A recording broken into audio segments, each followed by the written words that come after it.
บ32524พระมหาราชครูเกษราปัญญาปรมัตติกาจารย์จากวัดยาไพเชียงใหม่สืบสานเวลา1,031 ปีนานไกลวัดพระบาทอุดมรุ่งเรืองงามตาเจ้าหน้าบุญธรรมสารคาหลวงเมืองเชียงใหม่ปกครองเมืองฟ้าทุ่มเทแรงกายแรงใจทุกชาติพันธุ์รวมใจรักษา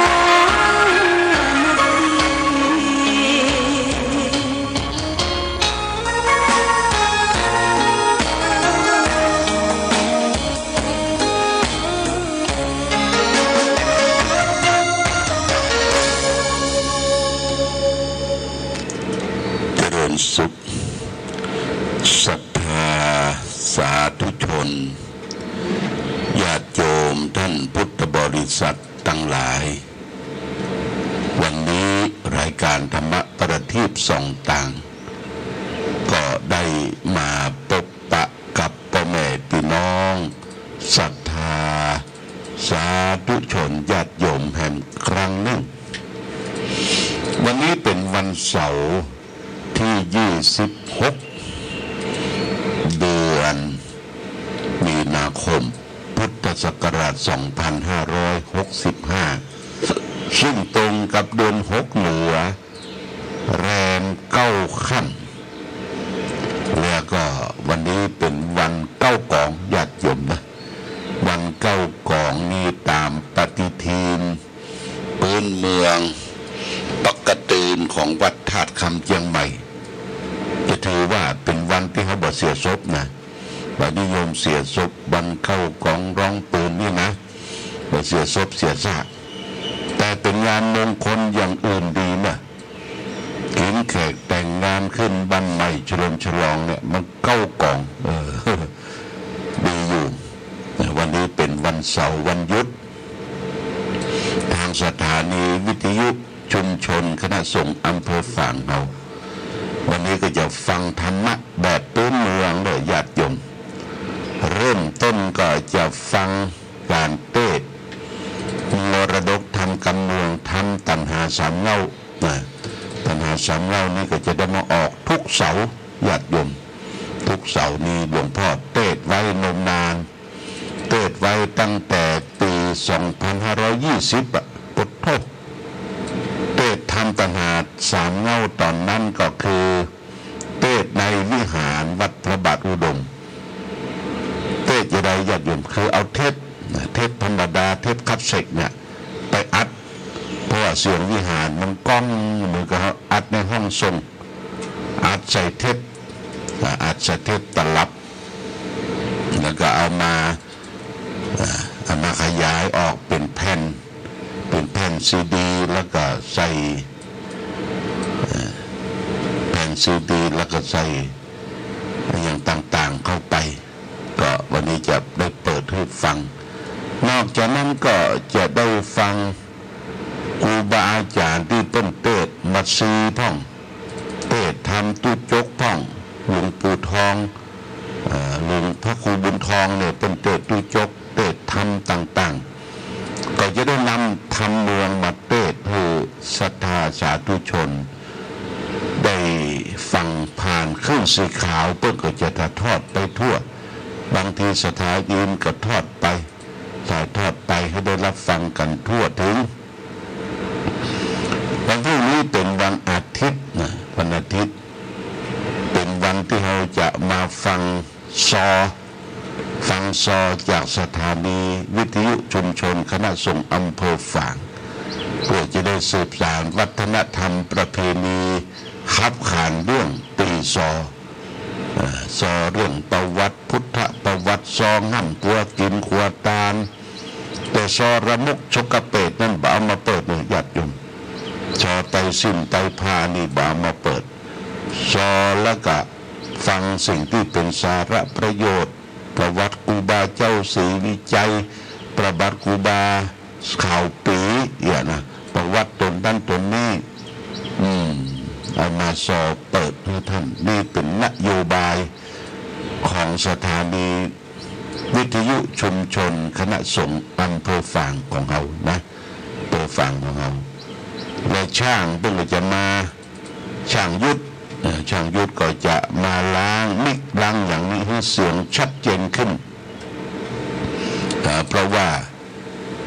คณะผู้สื่อข่าวท่านงานมาตรวจมาเยี่ยมมาพอว่าในห้องส่งเขานี่บางทีมันก็บ่ค่อยสะอาดนะญาติโยมบ่ค่อยสะอาดแล้วก็ที่บ่สะอาดเพราะว่าสายไฟสายอย่างเนี้ยมันพันกันไปมามันก็โดยดูดแล้วก็ทำให้เครื่องเสียงมิกเนี่ยบ่ค่อยชัดเจนเป็นว่าจะต้องมาล้างแต่งสายฟื้นสายไฟอันไหนเป็นสายเข้าสายออกพลังกันไปหมดให้มันมาตรฐานขึ้นสถานีวิทยุชุมชนคณะสงฆ์อำเภอฝางเราก็จะได้ปรับปรุงแก้ไขให้ญาติโยมได้ฟังธรรมะฟังข้อคิดเป็นกู้เป็นกินกันไปเนาะเป็นกู้เป็นกินกันไปอย่างทุกวันเนี่ย7 โมงเกินถึง8 โมงหลวงพ่อก็จะได้ลงมาปะมาปุ๊บกับญาติโยมท่านสาธุชนเป็นกู้เป็นกินเป็นเปื้อนคู่หูได้ฟังสาระธรรมอย่างเมื่อคืนที่แล้วก็วันศุกร์ก็ได้มาปะมาพบญาติโยมก่อนจะพักผ่อนรับนอน22:22 นาฬิกานี่ครับก็ฟังธรรมะพยายามจะเสาะเอาธรรมที่มันเป็นสาระประโยชน์เป็นคาถาเป็นที่พระพุทธเจ้าได้แสดงเป็นพระสูตรมาเทศนาธรรมโดยญาติโยมท่านสาธุชนทั้งหลายได้รับทราบรับฟังเป็นสิริมงคลแก่ตนตัวช่วงท้ายก็ได้นำพระสูตรมนต์มังคระสูตรต่างๆรัตนสูตรมาสูตรไล่โควิดญาติโยมไล่โควิดไล่เสนียดจันไดญาติโยมก็เอาไฟไปกองวิทยุเอามาเคลียงกับขวดน้ำมนต์อย่างต่างๆเอาไว้อาบสงเอาไว้กินไว้ใจไว้บริโภคมันเป็นกำลังใจซึ่งกันและกันต้องขอบคุณญาติโยมทุกท่านที่ติดตามรายการธรรมะประทีปส่องต่างนะธรรมะประทีปส่องต่างไปที่ไหนก็เอาธรรมะเอาวิทยุไปตัวญาติโยมเปิดวิทยุที่ควรจะมี2 เครื่องนิ่งเปิดสแตนบายถ้าว่าเปิดสแตนบายนี่บ่ต้องกลัวเสี่ยงเรื่องของทาน4 ก้อนในญาติโยมนะเราเปิดใจเดือนหนึ่งหลวงพ่อก็มีวิทยุ4 ก้อนเราเปิดเดือนหนึ่งเราก็ได้ฟังสาระธรรมครูบาอาจารย์เปิดหน้าร้านเปิดหน้าบ้านแผ่นเครื่องนึ่งเอาไว้ในห้องนอนญาติโยมนะไว้ห้องนอนเอาไว้หินบนหัวฟังธรรมะตี 3 ตี 4คณะคลื่นสีขาวเพิ่งก็จะเกิดละแล้วก็เปิดละแล้วก็รีเลย์ถ่ายทอดมาถึงวิทยุชุมชนคณะสงฆ์อำเภอฝางของเราเพื่อได้บอกข่าวบุญข่าวกุศลธรรมะสาระธรรมต่างๆคือศรัทธาสาธุชนญาติโยมได้ยินได้ฟังเพื่อจะได้น้อมนำไปเป็นข้อคิดสะกิดเตือนใจในการดำรงชีวิตของเราต่อไปในญาติโยมนะเป็นสิ่งที่น่าอนุโมทนาเป็นอย่างยิ่งที่เราได้ติดตามรายการธรรมะทุกเรื่องทุกราวดูความเคลื่อนไหวการกินการทานของวัดวาอารามต่างๆวันนี้ตะวานี่ก็อู้ผิดไป ตะวาก็เรียกว่าจะเป็นวันที่26ญาติโยมงานการมันปะทะประทังงานเสร็จก็มึนๆหน่อยญาติโยมดังกะทำให้อู้ผิดไปวันนี้วันที่26วันนี้ญาติโยมเดี๋ยว9 โมงก็จะเดินทางไปรับหลวงพ่อท่านพระครูวิธานธรรมโสพลเจ้าคณะอำเภอแม่อายจะร่วมเดินทางไปขึ้นเครื่องบินที่สนามบินแม่ ฟ้าหลวงเชียงรายเพื่อจะบินไปเครื่องบินจะออกบ่ายโมงขึ้นก่อนแต่ต้องไปก่อนสนามบินไปก่อนที่จะไปเช็คอินหรือว่าเช็คอินเพื่อจะเอาตั๋วเครื่องบินแล้วก็ไปอยู่ที่สถานีก่อน1 ชั่วโมงญาติโยมนะเขาจะไปไหนต้องไปก่อน1 ชั่วโมงไปถึงสนามบินไปเช็คอินไปของก็ได้เอาส้มไป2 กล่องใหญ่กล่องละ10 กิโลเพื่อจะได้ไปฝากพระผากเนนที่วัดอมรคีรีที่เคยไปพักพระอาศัยวัดอมรคีรีนี่ก็เป็นสำนักเรียนใหญ่เป็นสำนักเรียนภาษาบาลี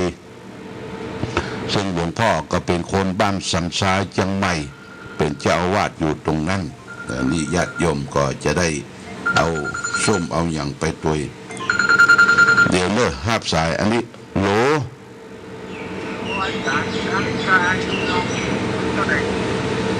โอ้ได้ถามกันเด้อได้ถามกันหายโทรมา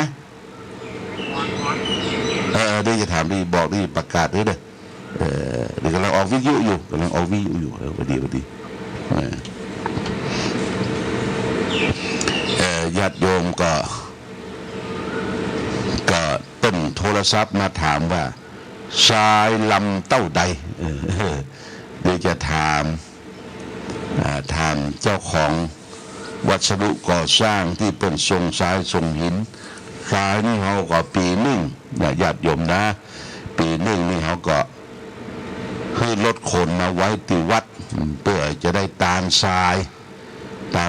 เพื่อจะได้เป็นกองเจดีย์ทรายในวันเนาวันที่14 เมษายนนี่เขาก็จะได้ตามกองเจดีย์ทราย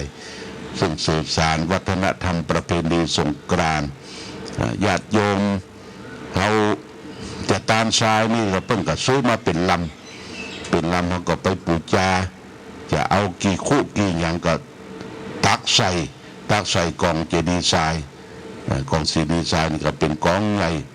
และกองเจดีย์ทรายนั่นเขาก็มีจ่อมีตุงตัวเปิ้ง12 ราศีอย่าไปลืมเนอะเสาะไว้เนอะญาติโยม12 ราศีที่เป็นตัดเป็นกระดาษย่นกระดาษสีนี่นะเป็นรูปต่างๆเนี่ยก็เอาลูกคือหลานได้แบกมาในวันที่15วันพยาวันทำบุญสุนทานขึ้นปีใหม่นะมาปักที่กองเจดีย์ทรายนี่ก็จะได้บอกให้ญาติโยมว่าทราย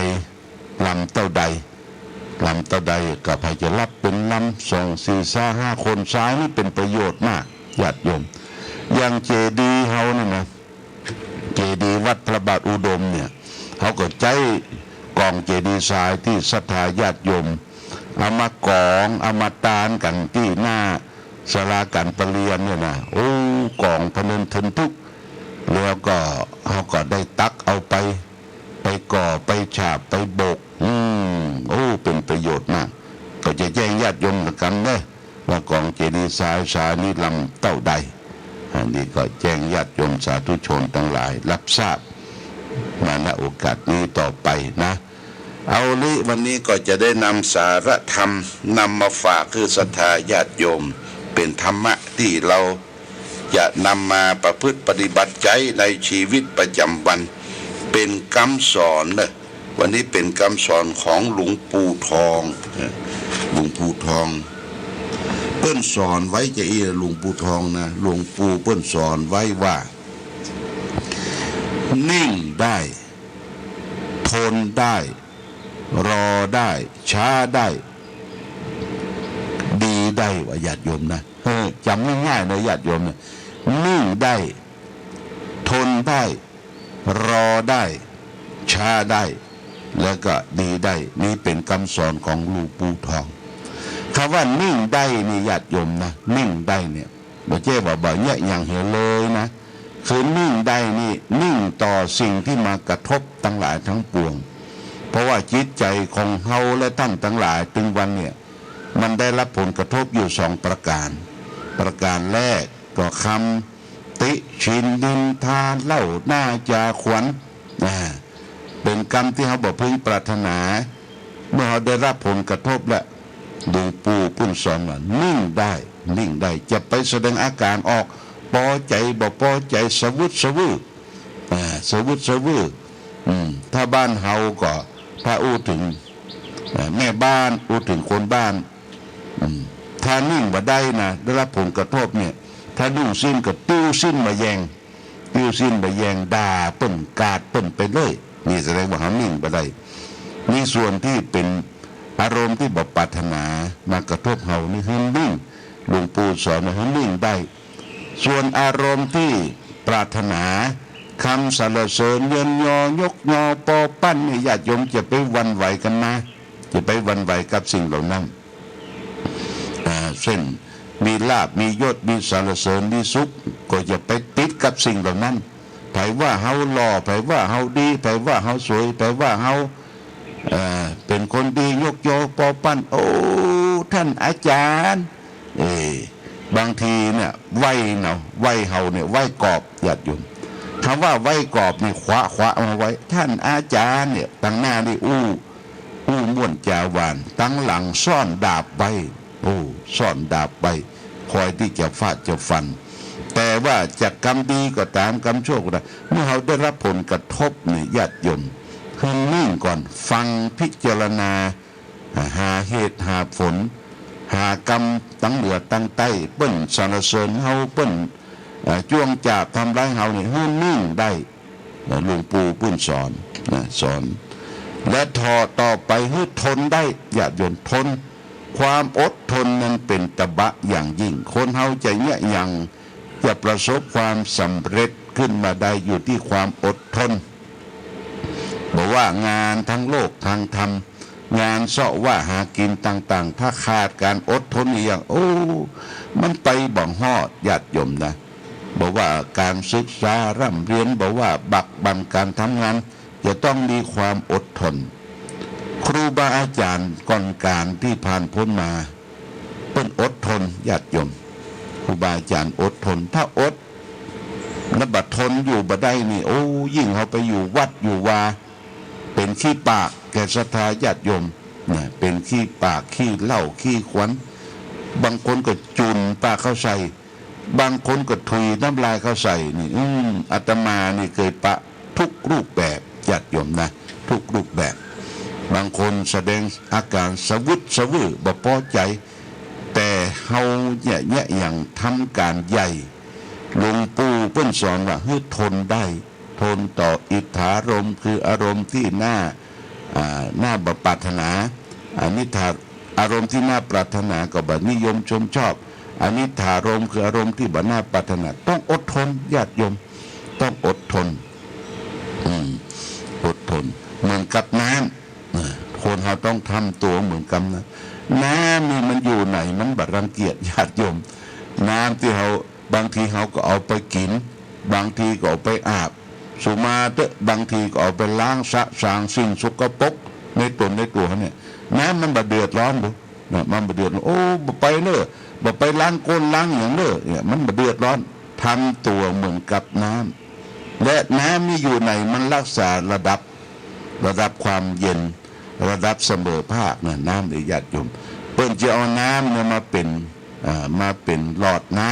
ำมาเป็นระดับที่จะทำการก่อสร้างให้มีความเสมอเช่นว่าจะล่อเสาล่อปูนล่อหยังเนี่ยเพื่อเอาระดับน้ำทำตนเหมือนกับน้ำญาติโยมไผจะเหยียบจะย่ำไผจะเอาไปสางล้างช่วยน้ำบัดอาทรร้อนใจมีทนได้ต่อไปรอได้ญาติโยมต้องรออย่าไปใจฮ้อนเนี่ยอย่างจะไปใจฮ้อนบางคนใจฮ้อนก็หันเว้ยเนี่ยญาติโยมต้องรอเพราะว่าความรอนี่ก็คือความหันผลสำเร็จละอ่อนประเดี๋ยวตึงวันนี้ใจฮ้อนเนี่ยอย่างใครประพฤติความสำเร็จใครให้เปิ้นยกยอปอปั้นอย่างเฮาได้ยินเขาว่าครูบานี่ญาติโยมนะครูบาประเดี๋ยวนี้เป็นครูบาอุกแกะญาติโยมนะจำไว้เนี่ยครูบาอุก แกตนี่จะได้เตี้ยก็เป็นเน้นเตี้ยก็เป็นทุเจ้ากาบทเอาผ้ากักมานุ่งดำกิ๊กเนี่ยทางตนเป็นครูบาเขให้เปิ้นหามวะปุตโตเขให้เปิ้นหามไปเตี้ยวบ่ได้วะปุตโตพระสัมมาสัมพุทธเจ้านี้เปิ้นทรงดำเนินทรงเตียวญาติโยมครูบาเตียวบ่ได้เขาครูบาอุกแกตนะแล้วก็เนี่ยอย่างไปแล้วก็เขินมาที่หลังในญาติโยมเนี่ยอยากจะให้หันผลเว้ยอยากให้คนยกยอปอปั้นเชื่อถือเนี่ยเราต้องรอญาติโยมการสร้างบารมีนี่นะการสร้างบารมีนี่โอ้บ่ใจเสล็กสน้อยเนอะญาติโยมถ้าอู้ถึงตัวเองตัวเก่าหลวงพ่อนี่ตุ้ลุงนี่ก็ไม่ใช่ว่าจะมาจากอย่างก็มาจากคนเลี้ยงวัวเลี้ยงควายจากทำไร่ไถนาอยู่กับพ่อกับแม่เขาก็ต้องรอสร้างบารมีไปญาติโยมสร้างบารมีไปจนกว่าเขาก็นึกอยู่ทุกวันเนี่ยเขาก็ต้องท่างส่งคุณงามความดีสร้างบารมีคืออย่างคือบุญญาติโยมบารมีมี10อย่างก่อนเราลองไปอ่านบารมีครูบาเจ้า4วิจัย1ทานะบารมีการให้ทานก็เป็นบารมีศีลบารมีการรักษาศีลก็เป็นบุญเป็นกุศลเนคขมะบารมีการออกบวชการเข้าใจธรรมะศึกษาธรรมะก็เป็นบารมีวิริยะบารมีปัญญาบารมีอุเบกขาบารมีขันติขาความอดทนนี่ก็เป็นบารมีญาติโยมนะเนี่ยนิ่งได้ทนได้รอได้ช้าได้ญาติโยมจ้าได้พาเล่นงานเนี่ยอย่างจะไปเว้ยเนี่ยอย่างจะไปเนี่ยปุ๊บปั๊บลวละมันเอาดีบ่ได้เอาได้บ่ดีเลยญาติโยมนะหรือว่าสมาธิสั้นน่ะละอ่อนถึงวันนี้สมาธิสั้นเวได้ง่ายงอมใส่อันนั้นงอมใส่อันนี้ญาติโยมเวนี่แต่ช้าได้สุดท้ายนี่ดีได้ญาติโยมดีได้กายก็ดีวาจาก็ดีใจก็ดีนะทุกสิ่งทุกอย่างรอบข้างก็มีดีไปหมดเพราะเราทำสิ่งที่ครูบาอาจารย์เพิ่นสอนไว้หลวงปู่สอนไว้หลวงปู่ทองนะพระพรหมมงคล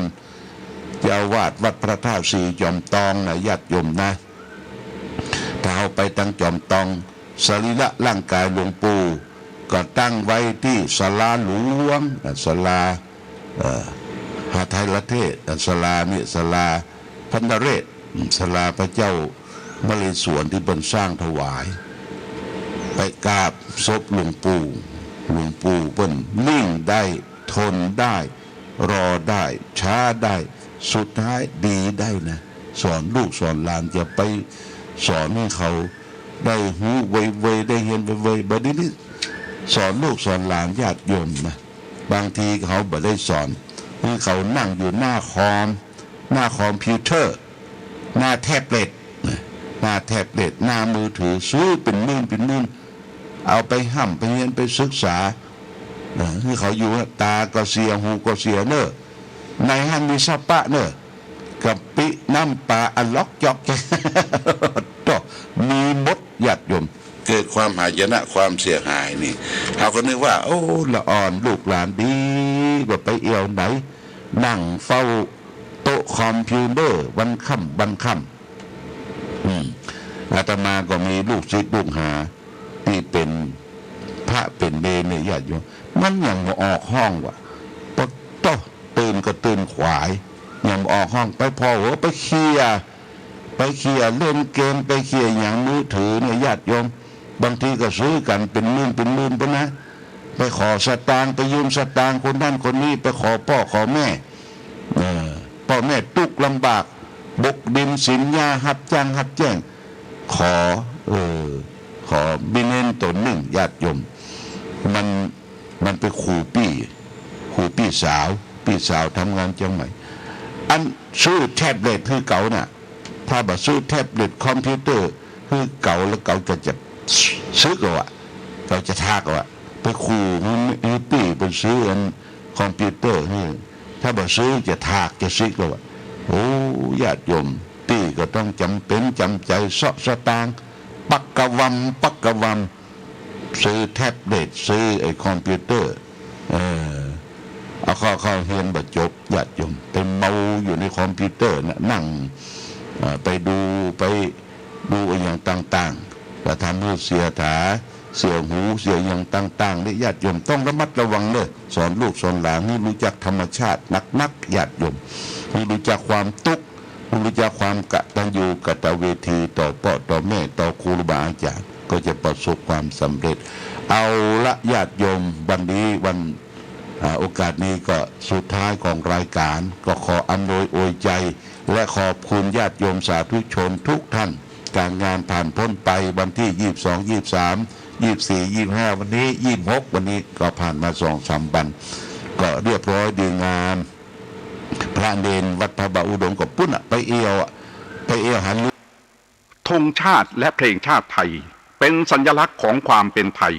เราจงร่วมใจยืนตรงเคารพธงชาติด้วยความภาคภูมิใจในเอกราชและความเสียสละของบรรพบุรุษไทย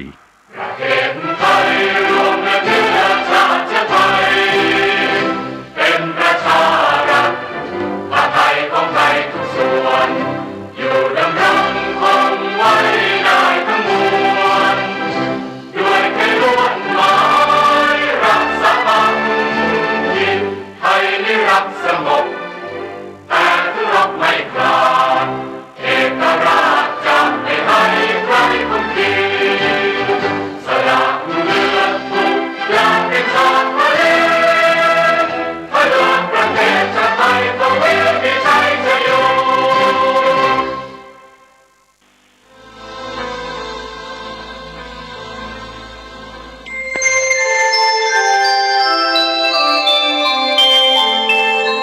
ขณะนี้